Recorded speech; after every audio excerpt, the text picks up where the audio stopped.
Hi guys, last lesson I showed you how to put in correct proportions and measurements just using a pencil. Now I'm going to start adding some detail.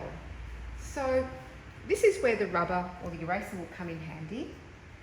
I think I'll start with the nose because that's often quite difficult. So if we do a little bit more measuring, we'll notice that the nose is about that far from the edge of the middle of the page. So we're going to just keep using this measurement technique.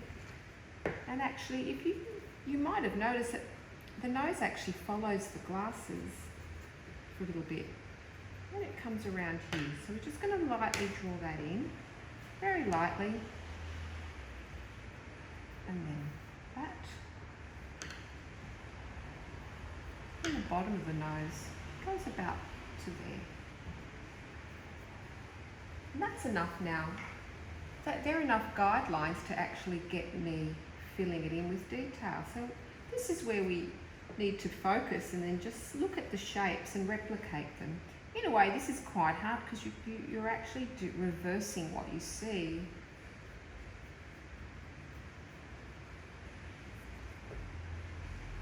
So we're just going to continue drawing and putting detail on these features. Notice how this eyelid droops slightly. Okay.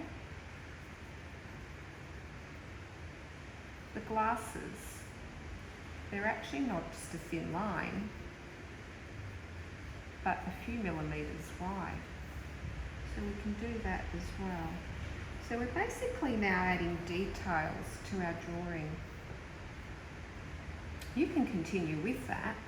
I'm just going to just show you the edge of the face. So our lines might be a little bit jagged, so we're just going to smooth them and try and follow what we see. Look at the hair, for instance. It comes all the way there.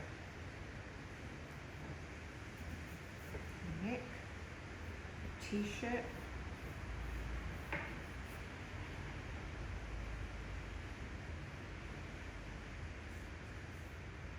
The wispiness of his hair.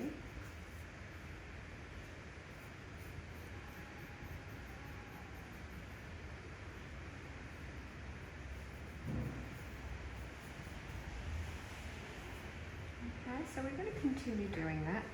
The mouth, I would recommend using the measurement technique again and getting both sides asymmetrical. So the top is here. You can even just sketch a line if you want to. That's the top, that's the bottom, and these lines can then be rubbed out. So these are techniques that artists often use to get proportions correct.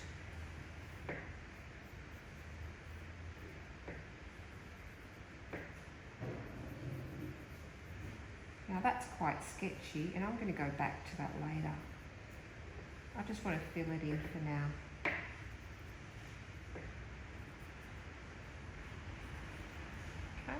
So I think I've pretty much got enough detail there for my next step. And my next step is actually putting in the tone. And this is where we start thinking about the tonal scale. The tonal scale. So we looked at a scale of 1 to 10. 1 was the white of the page and 10 was the very darkest tone. Looking at this, can you see where the lightest or lightest tone is? The number 1 tone? If you guessed the sparkle in his eye and the glint on his glasses, you're correct. Anything that's wet, glassy or metallic will have a white reflection, and everything else is shaded in, even the white of his eye.